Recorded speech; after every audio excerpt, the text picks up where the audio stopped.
আসসালামু আলাইকুম। এসো কথা বলি। আজ আমি বলবো এমন এক মানুষের গল্প, যিনি কোনো বড় নেতা নন, কোনো মন্ত্রী নন, কোনো বিখ্যাত মানুষও নন। তিনি একজন সাধারণ দিনমজুর। কিন্তু তার সাহস, বুদ্ধিমত্তা আর মানবিকতা বাঁচিয়ে দিয়েছে শত শত মানুষের জীবন। আমি বলছি দিনাজপুরের বিরামপুরের ৬২ বছর বয়সী এনামুল হকের কথা।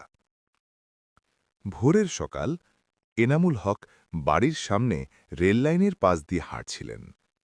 হঠাৎ তার চোখে পড়ে রেললাইনের প্রায় ১ হাত অংশ ভেঙে গেছে। ভাবুন একবার, একটা দ্রুতগামী ট্রেন, শত শত যাত্রী আর সামনে ভাঙা রেললাইন। একটু পরেই ঘটতে পারত ভয়াবহ দুর্ঘটনা।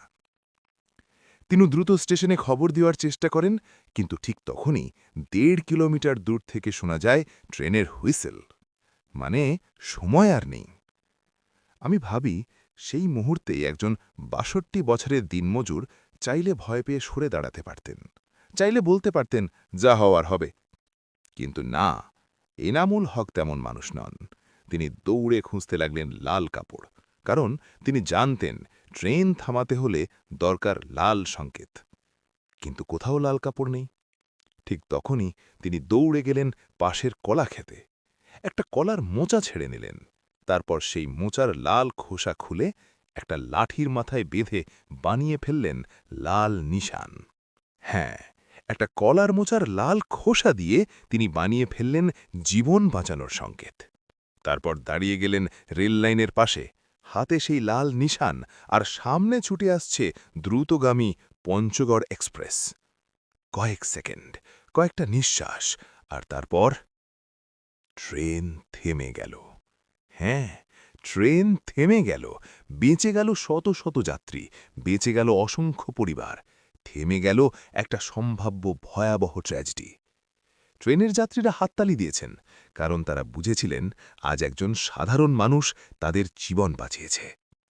এনামুল হক পরে বলেছেন, তার মাথায় শুধু একটাই চিন্তা ছিল, কিভাবে ট্রেনটাকে বাঁচানো যায়। এই একটাই বাক্য বলে দেয় তিনি শুধু একজন দিনমজুর নন, তিনি একজন মানুষ, একজন বড় মনের মানুষ, একজন নীরব নায়ক। কিন্তু এই গল্প একটা প্রশ্নও রেখে যায়, কেন ১৯৪৩ সালের পুরানো রেল লাইন আজও চলছে? কেন একজন দিনমজুরকে নিজের বুদ্ধি দিয়ে ট্রেন বাঁচাতে হবে? আজকের এসো কথা বলি থেকে আমি শুধু একটা কথাই বলতে চাই, বাংলাদেশ এখনও বেঁচে আছে, কারণ এই দেশে এখনও এনামুল হকের মতো মানুষ আছে। এনামুল হক, আপনাকে স্যালুট।